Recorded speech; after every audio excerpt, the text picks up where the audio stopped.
Yes, there's a black girl causing trouble in my store. She's here to steal, and I need an officer here immediately. The store manager, Karen Stevens, clutched her phone, her knuckles white. Her gaze was a steel blade, aimed at the young girl, Madison Taylor, who was only trying to buy a birthday dress for her mother. Madison stood frozen in disbelief, her carefully saved money clutched in her hand, as she listened to this woman fabricate a crime to the authorities, utterly without remorse. Suddenly, alarms shrieked through the shopping center. Emergency lights pulsed, bathing the boutique in frantic strokes of red as panicked shoppers scrambled for the exits. Amid the chaos, Madison remained rooted to the spot, the sound of approaching sirens growing louder, sealing her in a cage of flashing lights and rising fear. But Karen Stevens had made a catastrophic miscalculation. She thought she was dealing with just another girl she could intimidate, another person she could humiliate and discard. She had no idea who she had just provoked. Madison Taylor had been raised by a single mother who instilled in her the virtues of respect and kindness. That mother, Michelle, was turning 40 in just 1 week, and her incredible daughter had been planning the perfect surprise for months.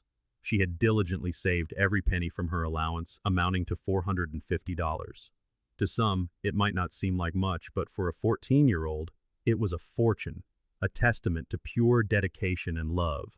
For weeks, Madison had scoured the internet for the perfect dress, something elegant and beautiful that would make her hardworking mother feel like a queen on her special day.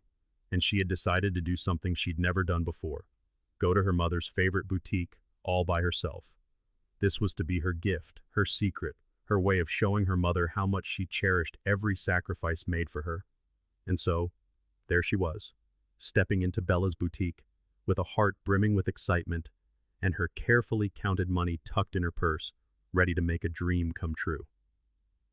What Madison didn't know was that her mother, Michelle Taylor, wasn't just any mother. At 40, she was the CEO and founder of the Prestige Fashion Group, a multi-billion-dollar empire she had built from the ground up. And Prestige Fashion Group owned Bella's boutique. The very store where Madison now stood belonged to her own mother. Karen Stevens, 45, had managed Bella's boutique for 6 years. In her mind, she was the fierce guardian of the store's upscale reputation, a gatekeeper deciding who belonged and who did not. She had mastered the art of disguising her deep-seated prejudices as store policy, always finding a professional-sounding excuse for her differential treatment of customers. Karen had built her identity around managing this high-end store, believing that her vigilance protected the brand. She had no idea she was about to confront the woman who owned everything she so fiercely and blindly protected. The moment Madison Taylor walked through the glass doors, Karen's eyes locked onto her like a predator. A young black girl, alone in her exclusive store. In Karen's twisted logic, it was a red flag. This was a boutique where dresses started at $300. What could a child like this possibly want here? Just 2 minutes earlier, a white woman in her 30s had entered with her teenage daughter, and Karen's entire demeanor had been different. "Good afternoon, ladies. Welcome to Bella's," she'd chirped, her voice warm and enthusiastic. "How can I help you find something absolutely stunning today?" She had guided them to the new arrivals, offered them bottled water, and inquired about their special occasion. But when Madison approached the counter with a polite smile, Karen barely looked up from her paperwork. No greeting, no welcome. Madison waited patiently for a full 30 seconds before finally speaking. "Excuse me, ma'am, I'm looking for a dress for my mother's birthday." Karen glanced up, her expression a mask of dismissal. "Dresses are over there," she said coldly, gesturing vaguely toward the back of the store. Madison felt the chill but chose to give the woman the benefit of the doubt. Perhaps she was just having a bad day. "Thank you," she said, holding her head high, determined not to let one woman's sour attitude spoil her mission. Across the store, a sales associate named Ashley watched the interaction, a familiar sickness churning in her stomach. She had seen Karen do this before, rolling out the red carpet for some while treating others like intruders. Ashley wanted to intervene, to offer Madison the kindness she deserved, but she was terrified of Karen, who had made it clear that insubordination would lead to termination. Madison began to browse, handling each garment with a reverence most adults lacked. She gently touched the fabrics, carefully examined the price tags, treating each dress like a work of art. But Karen saw only a threat. She began stalking Madison through the aisles, keeping a distance of 10 feet, her eyes narrowed in suspicion. When Madison lifted a stunning blue dress, Karen was instantly at her side. "Be careful with that," she snapped. "These are expensive items, not toys." Madison, startled, replied, "Yes, ma'am. I'm just looking at the price." "Well, they start at $300, Karen said, her tone thick with the assumption that Madison couldn't possibly afford it. "You obviously can't afford it." Instead of arguing, Madison simply said, "Thank you for letting me know. I've been saving my money for this." Karen's eyebrows shot up in disbelief before she walked away, muttering under her breath. For the next 20 minutes, the pattern continued. Every time Madison showed interest in a dress, Karen would materialize with a condescending remark. Meanwhile, Emma Wilson, a 16-year-old white customer, was watching it all unfold. Karen had been nothing but sweet to her, helping her find a homecoming dress and suggesting accessories. The contrast in treatment was glaring. Despite the hostility, Madison remained dignified, and then she saw it, a gorgeous emerald green gown with delicate beading around the neckline. It was elegant, sophisticated, perfect. The price tag read $400. She had just enough. She carried the dress to the counter, where Karen was helping Emma. Madison waited patiently. When her turn came, she stepped forward. "I'd like to try this on, please," she said politely. Karen looked from the dress to Madison, her face hardening. "That dress is $400, she said slowly, as if speaking to a child. "I don't think it's for you." Madison's heart sank. Reaching into her purse, she pulled out her savings, $450 in neat bills. "I have the money," she said quietly, placing it on the counter. "I've been saving for months." For a fleeting second, shock registered on Karen's face, but it quickly morphed into something uglier: rage. "Where did you get this money?" she demanded, staring at the bills as if they were counterfeit. "I saved it from my allowance," Madison replied, confused. "I don't believe you," Karen said flatly. "No kid your age has that kind of money unless something shady is going on." Tears welled in Madison's eyes. "Ma'am, I promise it's my money. I can call my mother if you need to verify." "No," Karen cut her off. "I'm not listening to your stories. Put the dress back and leave my store." In that moment, Madison understood. This wasn't about the money. This was about the color of her skin. But she was her mother's daughter, and she would not be bullied. "I'd like to speak to your manager," she said, her voice trembling but firm. Karen laughed. A harsh, ugly sound. "I am the manager, sweetheart, and I'm telling you to leave." "Then I'd like to speak to the district manager or the owner." Karen's face flushed with fury. How dare this girl challenge her? "You're not speaking to anyone," she snarled. "In fact, I think you came here to steal. I think you're concealing items." Madison's mouth fell open. "What? I'm not? You can search my purse. I saw you put something in your jacket pocket," Karen lied, her voice rising. "You've been acting suspicious since you walked in." The store fell silent. Other customers turned to stare. Emma Wilson pulled out her phone and started recording. Madison was shaking, tears streaming down her face. "I didn't take anything. Please, just let me call my mother." But Karen was on a power trip. "No phone calls. You're a shoplifter, and I'm calling the police." And she did. With pure hatred in her eyes, Karen dialed 911. "Yes, this is Karen Stevens, manager at Bella's Boutique on 5th Street. I have a young black female here attempting theft. She's concealing items and has become aggressive. I need immediate police assistance." When Madison tried to reach for her own phone, Karen screamed, "Put it away. Sit down and wait for the police." 23 miles across town, Madison Taylor was commanding the most important board meeting of the quarter. Executives and investors filled the room, debating a $50 million expansion.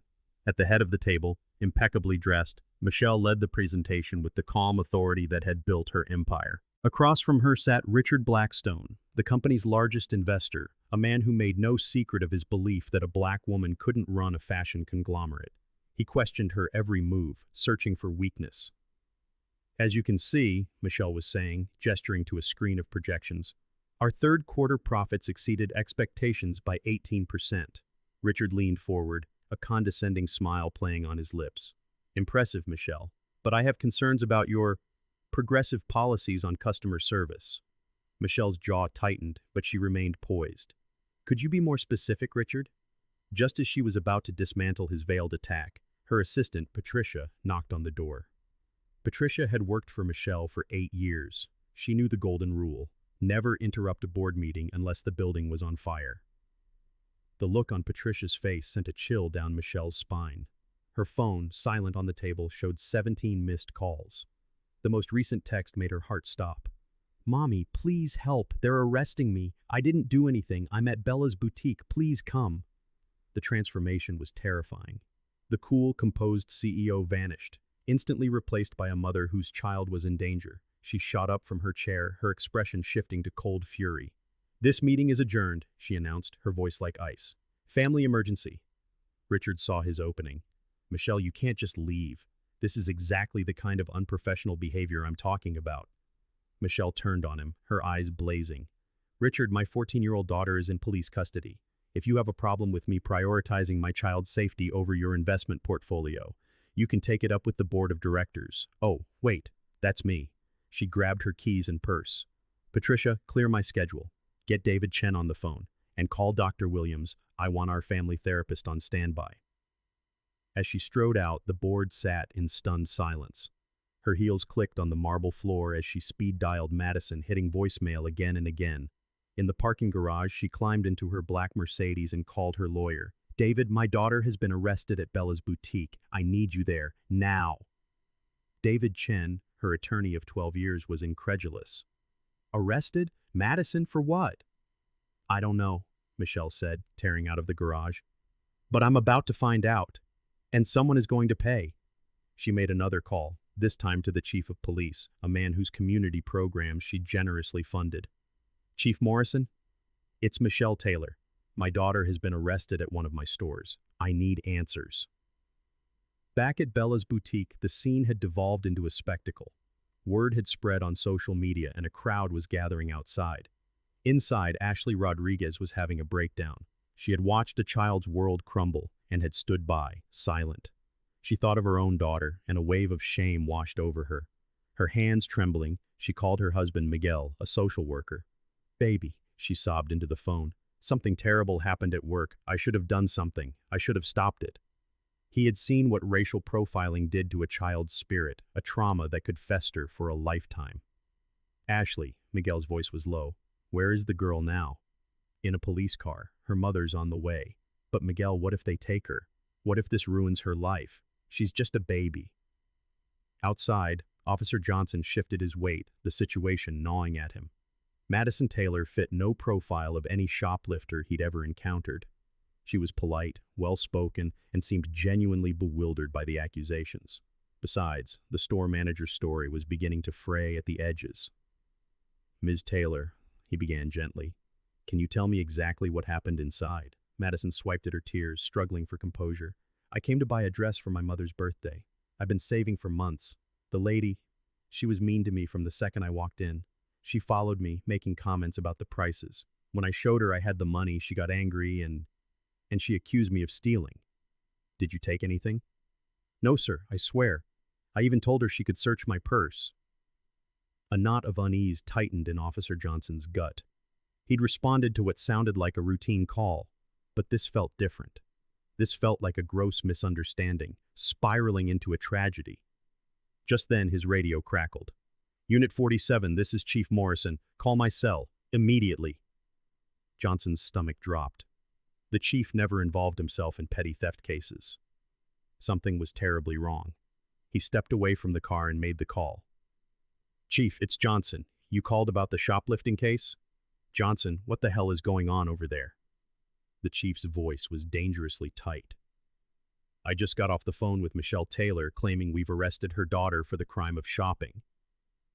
"Michelle Taylor? Chief, I don't..."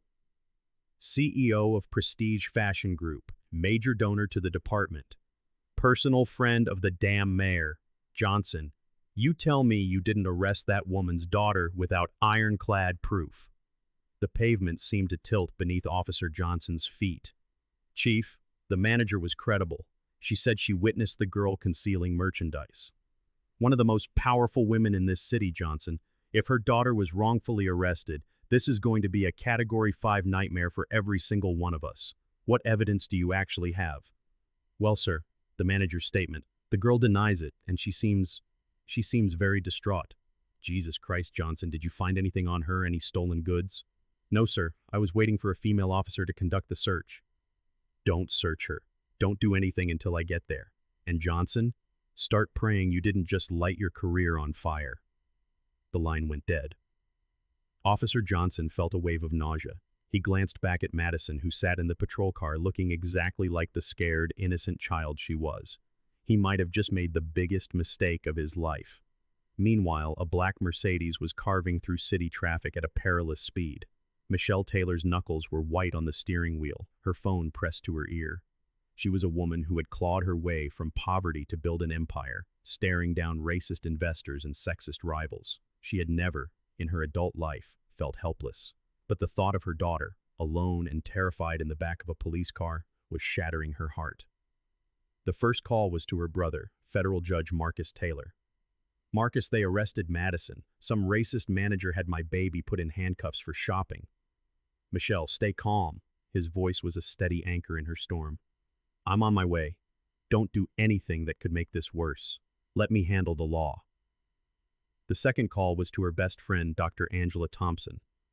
Angela, meet me at Bella's boutique. If Madison has been traumatized, I want a doctor to examine her immediately. I'm in the car, Angela replied, her voice filled with a familiar strength. Madison is strong, Michelle, just like her mother. But Michelle was far from calm. News was spreading through her network like wildfire, a cascade of shocked texts and calls. Patricia, her assistant, was monitoring social media. Mrs. Taylor, it's already online. People are calling for a boycott. Let them, Michelle said, her voice grim. After this, I might just burn that store to the ground myself.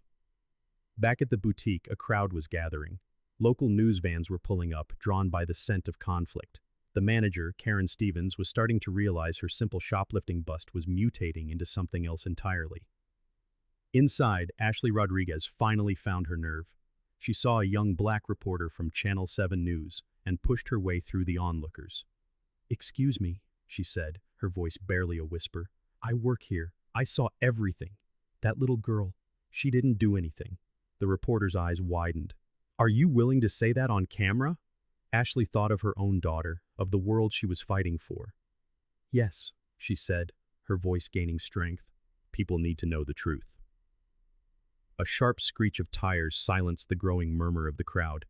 Michelle Taylor's Mercedes AMG slid to a halt, an act of aggression that made everyone on the sidewalk freeze. The driver's door flew open, and Michelle emerged like a force of nature. She was 5'7" in designer heels, her power suit a silent testament to her success, her natural hair a crown of pride and professionalism.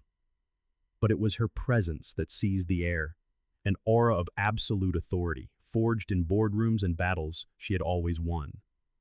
Every click of her heels on the pavement was a countdown. Behind her, a second car arrived, and Judge Marcus Taylor emerged, followed by Dr. Angela Thompson with a medical bag. Karen Stevens watched this procession with a dawning sense of terror. She had never seen the owner of Prestige Fashion Group, had no idea that the woman striding toward her was about to dismantle her world. Officer Johnson looked up and felt a cold dread wash over him. This woman didn't walk. She advanced. 10 feet from the patrol car, her voice cut through the air like a razor. Stop. Get those handcuffs off my daughter. Now. The command was so absolute that Johnson flinched. In the back of the car, Madison's head snapped up, fresh tears of relief flooding her face. But Karen, still blind to the precipice she stood on, stepped forward, her face a mask of smug authority. Ma'am, your daughter is a thief. She tried to steal from my store, and she will face the consequences. Michelle's gaze locked onto Karen, and the air seemed to drop 10 degrees. Your store? She repeated, her voice a deadly whisper far more terrifying than any shout. Judge Marcus stepped forward, his federal badge gleaming. I'm Judge Marcus Taylor. What precisely is the evidence you have against this child? Karen, still missing the gravity of the situation, lifted her chin. I am the manager of Bella's boutique. I decide who belongs here. This girl doesn't belong, and I saw her trying to steal. My daughter doesn't belong here, Michelle echoed, the words tasting like poison. Officer Johnson, sensing total catastrophe, tried to intervene. Ma'am, I need you to step back. Michelle reached into her purse and produced her ID and a business card, handing them to the officer with the lethal calm of a coming storm. Johnson's eyes scanned the cards. His face went white. His hands began to shake. Michelle Taylor, CEO, Prestige Fashion Group. The name on the department's largest donation checks. The name on the gala invitations. "Oh my God," he breathed. Michelle's voice was still quiet, but her eyes never left Karen. "What you need to understand, officer, is that I am Michelle Taylor. I own Prestige Fashion Group, which means I own Bella's boutique. This woman works for me, and she just had my daughter arrested for shopping in my store." The silence that followed was absolute. The news cameras rolled, capturing the tableau of dawning horror on Karen Stevens' face. Ashley pushed through the crowd. "Mrs. Taylor," she said, her voice trembling but clear. "I'm Ashley Rodriguez. I work here. Madison didn't do anything. I recorded it on my phone." Karen started to hyperventilate. "That's not possible. The owner is—" "The company is mine," Michelle stated, her attention now fully on Karen. "Every dress, every employee, every decision, mine. And you just made the biggest mistake of your pathetic life." Karen's knees buckled. She had just tried to destroy the child of the woman who held her entire future in her hands. "Officer Johnson," Judge Marcus said, his tone glacial, "this child was arrested based solely on the accusation of this employee. Is that correct?" "Your Honor, I was responding to a call." "Did you find any stolen merchandise on her?" "No, sir." "Did you review security footage?" The manager said the cameras were down. Michelle walked to the patrol car and gently touched her daughter's face. "Baby, are you okay? Did they hurt you?" "Mommy," Madison sobbed. "I didn't do anything. I just wanted to buy you a birthday dress." In that moment, Michelle's broken heart rebuilt itself with steel. She turned back to Officer Johnson, her eyes burning. "Officer, you have 10 seconds to remove those cuffs before this becomes a federal civil rights lawsuit." Johnson fumbled with the key, his hands shaking so badly he could barely fit it in the lock. The moment Madison was free, she collapsed into her mother's arms.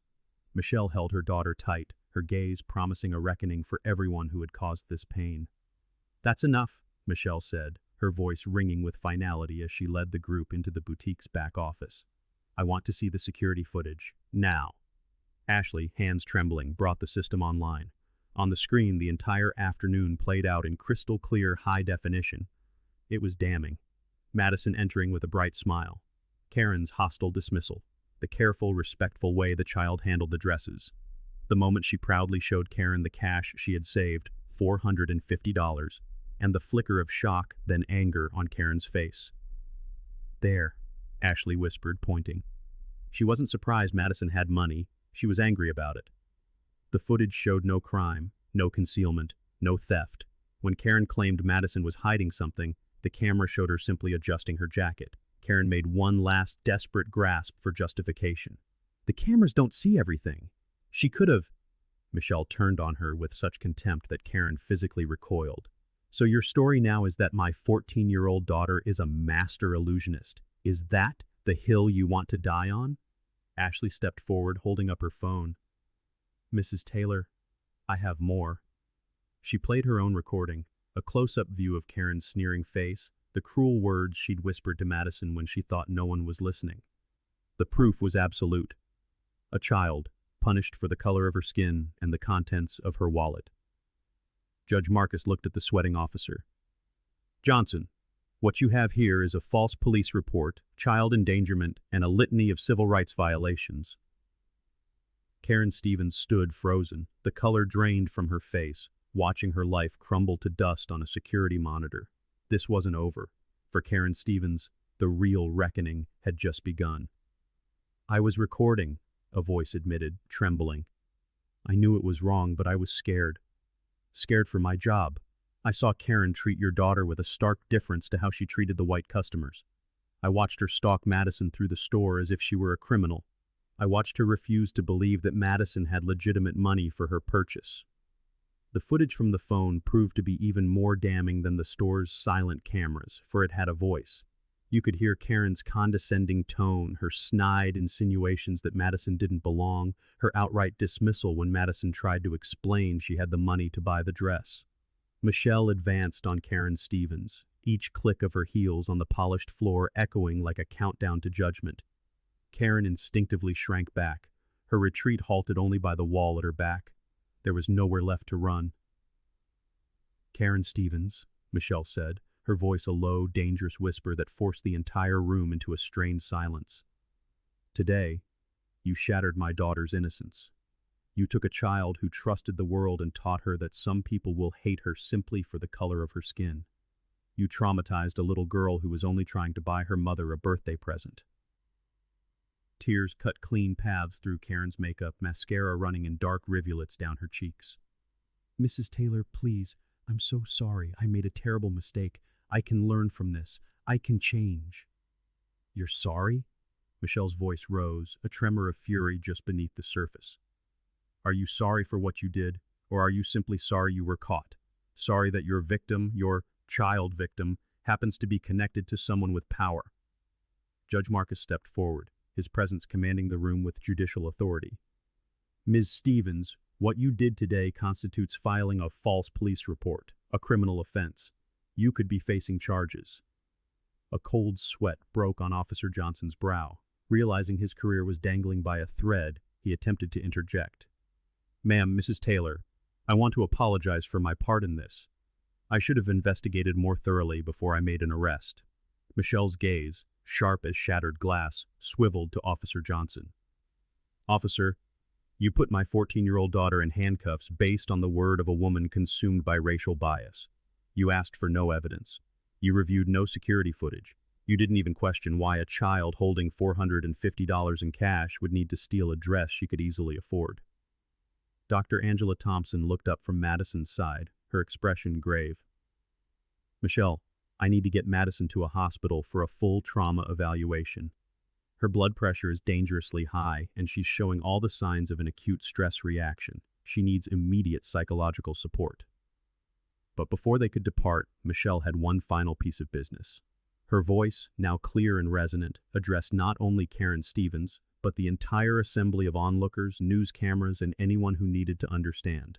"Karen Stevens, your employment is terminated, effective immediately. You are permanently banned from all Prestige Fashion Group properties. Security will escort you from the premises, and if I have anything to say about it, you will never work in this industry again."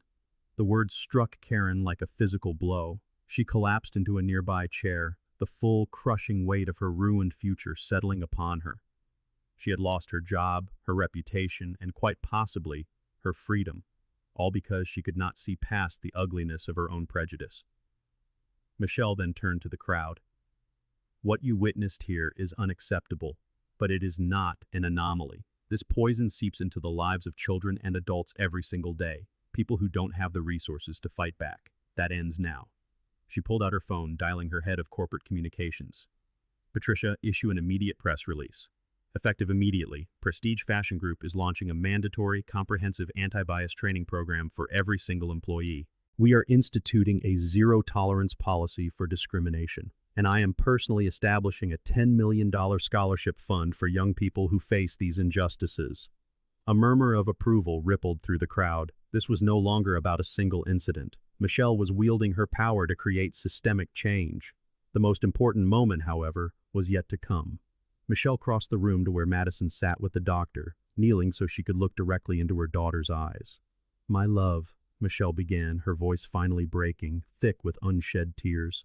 "I am so sorry I wasn't here when you needed me most. I'm sorry this happened to you.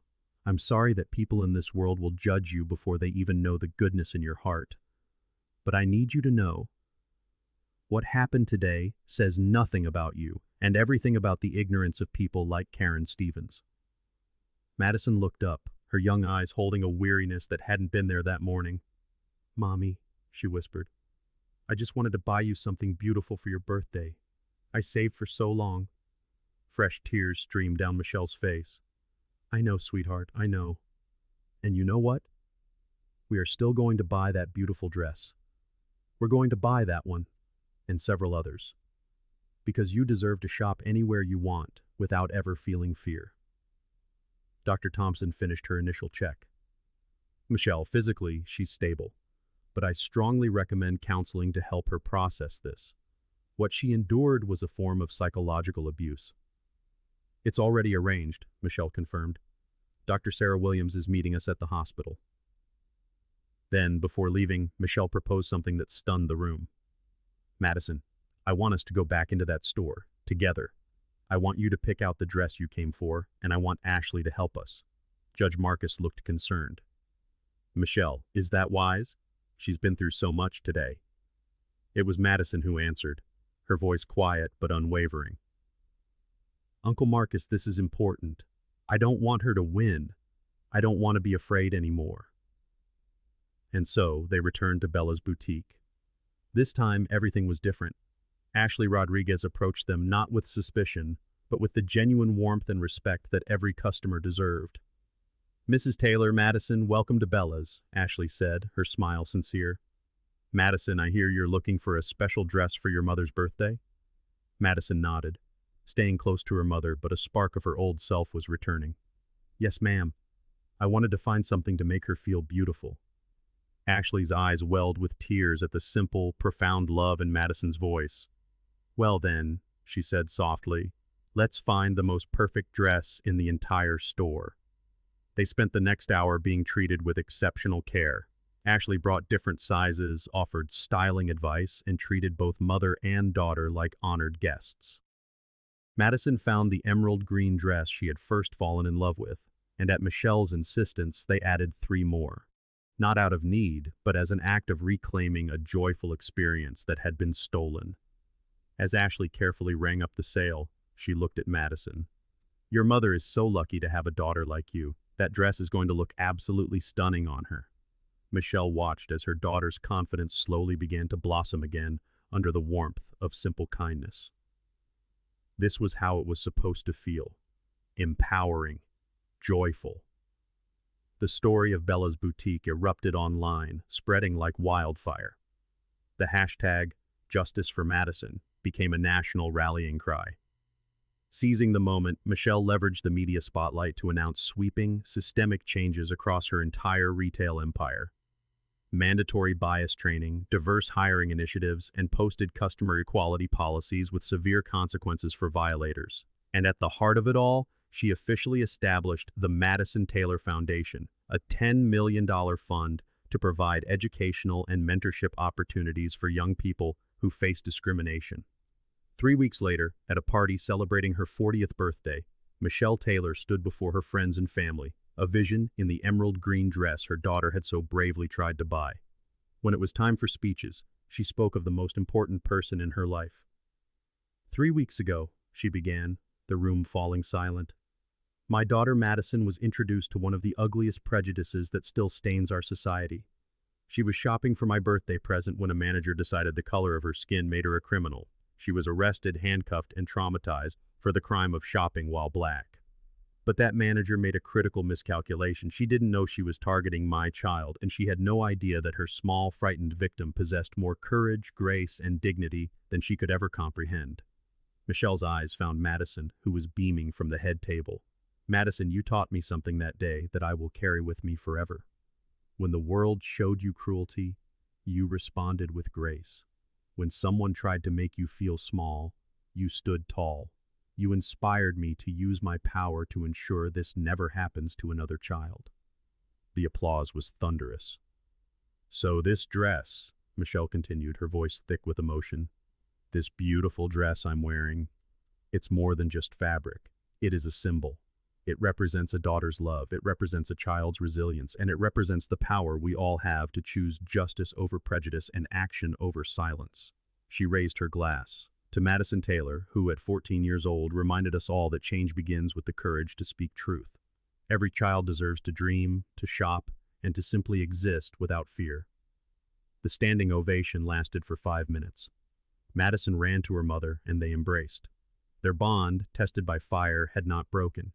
It had been forged into something even stronger. 6 months later, a renovated Bella's boutique held its grand reopening, with Michelle and Madison cutting the ribbon together. It symbolized a new chapter. As for Karen Stevens, she never worked in retail again. Officer Johnson was mandated to undergo extensive retraining. But most importantly, Madison Taylor grew up knowing her voice mattered. And the emerald green dress, the one that began this painful journey, was no longer just a birthday gift. It became a symbol of a daughter's love, of courage in the face of fear, and of the unbreakable bond between a mother and child who, together, refused to let hate have the final word. Every child deserves to dream, shop, and exist without fear.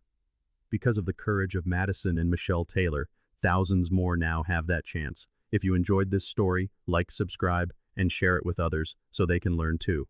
We'll see you in our next video.